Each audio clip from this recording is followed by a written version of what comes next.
2, 1.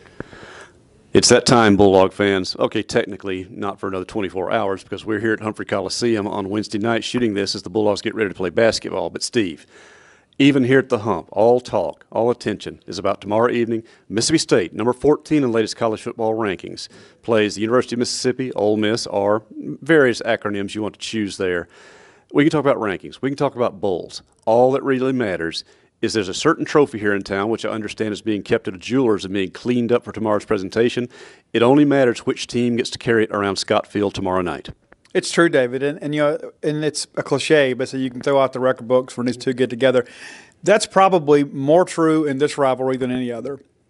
And this year it's a special year because of the fact Ole Miss, of course, with the self-imposed bowl ban, they know this is their bowl game. This will make or break their season. The fact that they could have a non-losing season and be 6-6, and then kind of play a spoiler of Mississippi State's postseason plans, maybe knocks out a Citrus Bowl, that would nothing make them happier. But also, it's about the egg. It's about returning the egg back to Oxford, and State's going to fight with all they have to make sure it stays here because really this is one of those things where you believe that this is maybe Ole Miss's best team for a little while. And so if you can keep it this time, you might keep it for a few years. By the same token, this is not as good a Rebel team as they thought they would have last year. And a lot of events have taken place up there. They've had some really bad luck with quarterback injuries, but they always seem to pull another guy off the bench. They've got one now in Jordan Tamu, who's really done a good job this year. But Mississippi State's got several games of scouting on him that they didn't have last year against Deshae Patterson. More chance to look at it. And we were talking upstairs with Matt White and others. He hasn't faced a really good defense yet this season. Well, another thing, too, about that, David, is now everybody's had a chance to see him on film. You know that first ball game against Arkansas. Arkansas was kind of caught with the element of surprise, and Ole Miss had the big lead early but couldn't hang on to it. Kentucky, another ball game where Jordan had a good ball game for them, made the game-winning throw in the final seconds. Just an unbelievable throw and catch, and that gave the Rebel fans a lot of optimism. Then you play a Louisiana Lafayette pass defense that I believe was ranked 111th in the country. And then you play A&M, really the only decent defense they've played. They're shut out in the second half. So there's a lot of optimism that the Bulldogs are going to be able to play good defense and kind of slow them down because Ole Miss has played 4 top 40 defenses, and they've lost all 4 of them. Mississippi State will be the 5th at number 9. The thing, though, is when a team plays defenses like that, sure, they're not getting a really good test, but when you throw and catch and have some running success, you start gaining confidence. So we certainly expect the Rebel offense to come in thinking they can score. David, they're going to make some plays down the field. Everybody need to go ahead and prepare for that. And Ole Miss is going to score. If they don't score, it'll be probably the biggest surprise of the season. This is an offense that's very prolific. And Phil Longo, to his credit, while it's not a very convoluted scheme or very sophisticated scheme, they find a way to get the ball down the field no matter who the quarterback is. And so they're going to make some plays. These Bulldog corners will be tested. The Bulldog safeties will be tested. A lot of eye candy, a lot of play action stuff. They do a lot of things to kind of get you out of position and then get their receivers in advantageous one-on-one matchups. That's where I think State has to win. You've got to win some one-on-one matchups in defense, and you've got to make sure you're not in predictable downs where they know you're coming for a blitz. State's got to mix it up a little bit, and I think Todd Grantham will have a scheme ready to kind of slow that Rebel offense down. Looking at the other side of the matchup, now we have to give Coach Matt Luke's team credit. They have played hard under really ugly circumstances this year, and a lot of it not of these players making. Maybe some of it is of some of these players making, but setting that aside, they have played hard. They've really given good first halves. Sometimes they get worn down by attrition, particularly on the defensive side of the ball, where they're not very big, not very physical, but they are fast, and when they play hard, they can really make it tough to gain ground, and even Mississippi State's powerful running game is going to find itself tested. There's no doubt about it. And I think Breland Speaks is the guy up front that Ole Miss fans are really expecting to kind of be a difference maker. Is he playing more at end or is he still back? Yeah, he's back at end. But he's a guy that was almost on a scrap heap of Rebel football, and he's reignited himself and has had a big year. And he will be a guy that State will have to really account for. But the linebackers are really it's unbelievable. How depleted that group is. They've got Marquise Haynes as a guy that's been played well for them at the end, but Marquise Gates is a guy that's their leading tackler. But these wars of attrition are won with depth. They're not necessarily won with frontline players. And so that's where we think State's got a real advantage to be able to line up and run the football. And I mentioned this in an article today, David. Every game Mississippi State has rushed for 195 yards or more, they've won the ball game. Every game that they've run less than that, 194 or less, they've lost the ball game.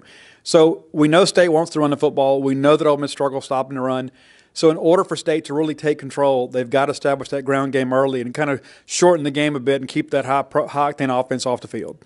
Steve mentioned the situation the Rebel linebackers find themselves in. You think back a couple of weeks when Alabama came in with a limited or hurting linebacker core, when State was able to get a lot of second-layer runs when the offensive line did their job well. Harris Williams, Nick Fitzgerald, and other backs made things happen. Is that really the kind of approach this week? Or would you think maybe that Dan Mullen's looking at it thinking they're going to focus on the run? Now with the emergence of guys like Reggie Todd, Dedrick Thomas, yes, we're going to miss Donald Gray and hate that he doesn't play, but Keith Mixon is back. You still got Jesse Jackson. You've got Jordan Thomas. Do you think that maybe he mixes in a couple of shots? I think he may. And if you look at the last 3 ball games, Mullen's come out and kind of been a pass-first opening series, and against Alabama it worked out because you got a penalty. But State's a running team, but you'd like to go out there and probably run some things just to kind of see how they plan to defend it, because they're probably going to run some base defense early. But I think Dan will want to get the crowd involved. So if you have an opportunity to kind of have a measured shot and push something down the field, I think you take a chance with that. If we saw against Alabama, Keith Mixon one step away from really making a play early in the ball game that would have ignited the crowd, and that's what State needs. You talk about that 12th man at A&M with the cowbells and it being Thanksgiving and the blood feud that there is in this Egg Bowl rivalry. This could be one where if you get a lead early, it could really be advantageous. All right, I'm going to name a unit, and then I want you to name a unit. I'm going to go first, so I get first choice there, of a group that has kind of maybe can set a tone that nobody a month ago or a season ago would have thought would be able to do it. Mississippi State's offensive line this year, that 5-some, or 6-some you could say, with Martinez Rankin missed games and Greg Ollie was able to step in and do the job. They've really emerged as a solid, cohesive unit. They're still not overpowering. They had a few bad moments at tackle in the Arkansas game, but this is a unit now that's really coming into their prime just at the right time. And against this particular style of defense that Ole Miss throws at it, this could be their game. It certainly could be, David, and you're right. This is a unit that is tied for third nationally for sacks allowed. I don't think anybody expected that. The unit that I think, if you look back in the spring, the Bulldog defensive line, you lost 7 guys off the 2 deep last year, and people said, well, we think Montez Sweat's going to be pretty good. He certainly exceeded expectations. Jeffrey Simmons did not have a sophomore slump. But if you look at that front 4, State's been able to generate some pass rush without having to bring a lot of blitzing linebackers. And so as a result, I think that's improved the secondary play because you've been able to keep an extra backer back in pass coverage. And that's a big part of things, I think, in this ball game, is to establish line of scrimmage. And for State to win on both sides of the line, that's paramount in that ball game Thursday night. And it's interesting and encouraging that Steve and I both talk about the lines of scrimmage, because that's where football, as we know, especially in the SEC, is won. With the Bulldog offensive line coming into its own, with the defensive line not just meeting expectations but exceeding them in so many ways. Montez Sweat, 9.0 sacks, having a top 10 year already, and he has certainly been great here in November rushing passers. Tomorrow's a game he could have fun doing that as well. Jeffrey Simmons, as you mentioned, playing at, I think, an All-American level, even if he doesn't have the stats to show it because defense is so focused on him. So if the game is going to be won in the trenches, then Mississippi State should have the advantage. But you're facing a team that will throw the equivalent in baseball of a whole bunch of swinging for the fences, so you really can't rule it out. I know the people who make money off such things are still saying it's a double-digit line. I can't be convinced of that. I've been to too many of these, Steve. David, it scares me to death. When I hear those kind of things, 14, 15, 16-point spread, knowing this series as well as we do, that means next to nothing. Mm-hmm.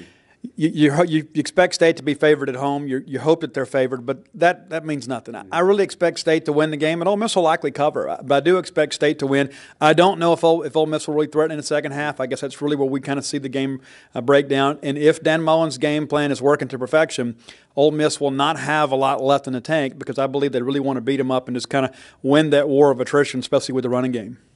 So, 24 hours from now, they will have kicked it off at Scott Field, number 14, Mississippi State in the latest collegiate football rankings, against unranked, but an Ole Miss team that this is their bowl game, this is their shot, this is a coach playing and trying to get a team to play for his job, and a team that's played hard for him. All sorts of emotions. But talking to Tolanda Cleveland, one of the seniors who will be recognized tomorrow night in a small senior class, he said, yes, there are emotions about it, but it's all business once the game starts, and expedited practice week has helped contribute to that attitude, because they haven't had too much time to think about the emotions like 2 years ago when, frankly, Steve, you and I saw that team was just about lost before the game started because they were so emotionally wrapped up in Dak Prescott's farewell they didn't get out there and play the game. I don't think that'll be an issue this time because they're all business. It's a junior-dominated team that wants to get out there, score a second win in this series, and set the stage for a really good bowl bid a week from Sunday. But it's the Egg Bowl. things happen. There haven't been many true upsets in this series in the last 20, 30 years. David Brand of AP and I were talking about that yesterday, that there have been a handful, but not many. Usually the favored team wins. State is favored. But then they weren't favored last year, went into Oxford and won. You got to think that Dan Mullen's reminding them, guys, don't take anything for granted here. Yes, look what happened last year. It could happen to you. There's no question about it, David. And I think last year the Bulldogs had to be convinced they could win. I believe the Bulldogs expect to win this year, and sometimes that's a dangerous mindset. I think you when you go out there and you're the hunter rather than the hunted, sometimes you get a little bit complacent. So I think this short week, David, with the coaches getting on an airplane and beating the team back, I think they set the tone early in the week that it is a work week and it's not one where we're going to have a regular week. We've got to get to work, and all reports from practice have been very, very positive. So we expect the Bulldogs to be ready to play.